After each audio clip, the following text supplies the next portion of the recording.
Good afternoon. My name's Ian Charles. I'm from Wizards, and this is my colleague Chris Comley, also of Wizards. We're going to talk to you today about how does VoIP work. Now, voice over internet protocol, that's very much a buzzword that's been floating around for a while now. What do we mean by that, and how does it differ from the PSTN or POTS network? Well, from the top, Internet Protocol is basically what the Internet works on.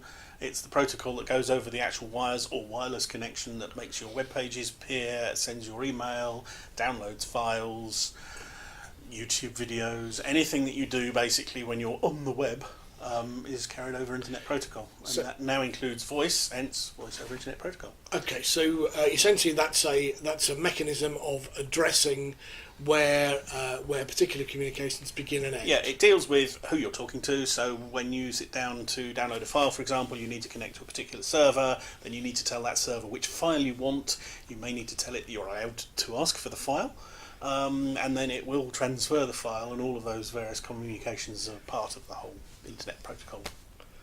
Okay, it's a fun non-technical. There'll be people saying, "Oh, that's all wrong," but as an underlying description, it'll do. That'll get you there. When we're carrying voice over internet, basically you have a device which turns the sound of your voice into a bunch of numbers. Those numbers then go in a packet that is carried in just the same way as an email or a bit of web page would be to the far end, where it is reassembled as voice. So the person at the other end can hear you speak. So we have in the simplest terms, you have a device on your desk that looks like a traditional office phone. Yeah. And functions as an office phone. Exactly. So I pick the phone up, I get a dial tone, I dial a number, and it sends the call and it receives calls in the same traditional way. It's just the same way. It rings, you pick it up and say hello, the person's there. Yes. It also should point out you don't need both ends of the communication don't have to be VoIP. If you're calling somebody who's got a traditional phone, that's handled for you in the system so that you can still dial any number. You're not sitting there waiting for them to be on the same system that you're on. No. That's all transparent. Okay, but we also got the traditional, if you like, the sort of old lady with a traditional dial-up handset. She can still she would recognise this as a phone system, and it functions in broadly the same. Well, perhaps not the old rotary dial. That's definitely gone. But anything with buttons 0 to 9, hash and star, yes, looks exactly the same. Okay, so we've got some. So there are one or two other niceties that we're involved with here, but essentially we have a small computer, a what's known as an appliance, which is a computer dedicated to do a particular task, masquerading as a desk phone, actually functioning as a desk phone on your desk, that goes ahead and does the necessary. I wouldn't say masquerading it is a phone, but that these days is what a phone is. Absolutely. So there's a lot of information on our site about this. We do have a how does VoIP work. If you're actually on this page, you'll find that we have a how does VoIP work link on the on our website. We're keen to break down the prejudices and misunderstandings around VoIP. ISDN, which is the traditional way, or there's been the way that that business phone systems have worked over the last few years, is dying.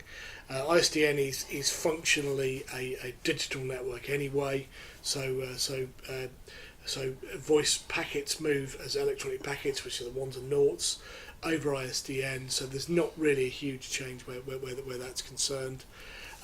What's happening to ISDN? Where's it going? It's going in the ground. Right.